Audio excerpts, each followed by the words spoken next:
It all began the night Hassan returned from Bilpara. Until then, he had been an ordinary young man, quiet, polite, and never involved in anything mysterious. But after that evening, something about him changed. It was as if a shadow had returned with him, clinging to his thoughts, whispering inside his mind. At first, no one noticed anything unusual, but within a few days, Hassan's behavior became disturbingly strange. He often sat alone, talking to himself, repeating the same name over and over. Sajib, Sajib, he is coming. Sometimes he whispered, sometimes he cried, and sometimes he laughed without any emotion on his face. At night, his mother would wake up to the sound of heavy footsteps in the yard, only to find Hassan standing in the dark, staring at the trees as if someone invisible was calling him. What terrified the family most was that Hassan began to avoid sunlight. During the day, he sat quietly in a corner of the house, his body tense, his face pale. But as soon as evening approached, he became restless, as if darkness activated something inside him. One night, neighbors heard a scream so sharp and chilling that it froze their blood. When they rushed to Hassan's house, they found him sitting on the rooftop, staring at the sky, whispering, "He is here. He followed me. He won't let me go." When they tried to bring him down, his body turned stiff and he growled in a deep voice that clearly did not belong to him.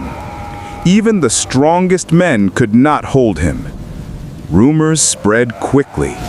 People began saying that the night Hassan went to Bilpara, he had passed by the old tamarind tree where no one dared to stand after dusk. That place had always been known for strange noises, footsteps circling the tree, whispering voices, and shadows that moved even without wind.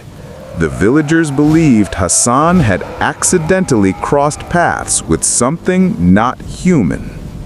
The real horror began a week later.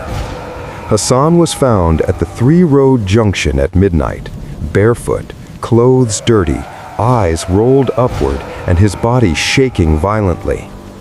When his father and uncle lifted him, Hassan suddenly opened his mouth and shouted in a voice that echoed unnaturally, "You can't take him! He belongs to us! He called us!" Nobody knew what that meant. But one thing was clear: Hassan was no longer speaking. Something else was using his voice. For days he refused food and water. He stared at the wall for hours, then suddenly burst into laughter or scream as if someone was torturing him from the inside. His mother cried helplessly, and his father finally decided to take him to a respected religious scholar, Huzur. The moment Huzur saw Hassan, he stepped back in shock. "This is not madness," Huzur said quietly. "This is possession." He asked everyone to sit in a circle, placed Hassan in the middle, and began reciting verses from the Quran. At first, Hassan sat still, but gradually his hands clenched, his veins became visible, and he started shaking violently. As the recitation continued, Hassan suddenly lifted his head and glared at Huzur with eyes that did not look human. His voice dropped deep, cold and threatening. "Stop reading. He is ours. Leave him." But Huzur ignored the command and continued reciting. Hassan screamed, pulling at his own hair, twisting his body as though something was being torn apart inside him. The lights in the room flickered and a cold wind swept through, even though the windows were closed. The other men held Hassan down, but it felt like an invisible force was trying to pull him away from them. Then Hassan spoke again, this time crying like a child. "Don't let them take me! Please! They are here, behind the door!" Everyone turned toward the door instinctively.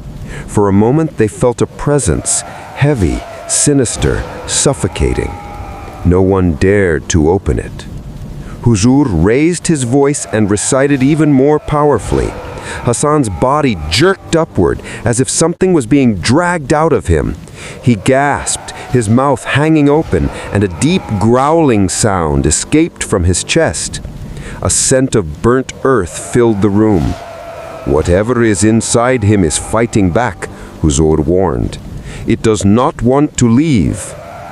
For over an hour, the recitation continued. Hassan's screams grew weaker, the shaking slowed, and the room slowly returned to normal. At last, something strange happened. Hassan collapsed completely, as though whatever force had been controlling him suddenly vanished. His body relaxed, his face softened, and his breathing became normal again.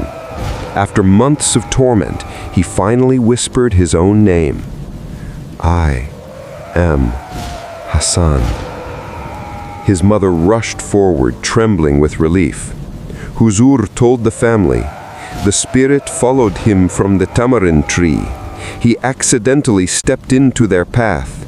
They marked him, but the verses weakened their grip. However, Huzur also warned, their mark is not fully gone.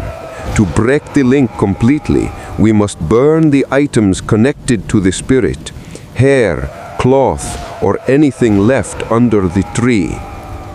When people went to Bilpara to find the tree, the site, and the abandoned house nearby, they returned with shocking news.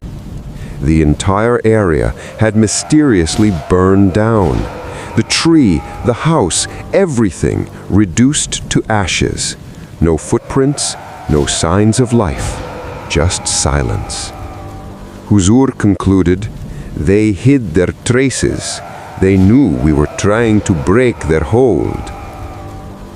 Over the next 3 months, Hassan slowly recovered through daily prayers, recitation, and spiritual therapy. His eyes regained life, and he no longer heard voices at night. He never again visited Bilpara, nor did he ever pass by the 3-road junction after sunset. But the strange aftermath remained. Sajib, the friend whose name Hassan repeated during his possession, began losing his mind. He wandered the village, muttering, "She's calling me, she wants me," as if the spirit that left Hassan had found a new host. And so, even today, villagers whisper, when a spirit is forced to leave one body, it does not disappear. It simply finds another path.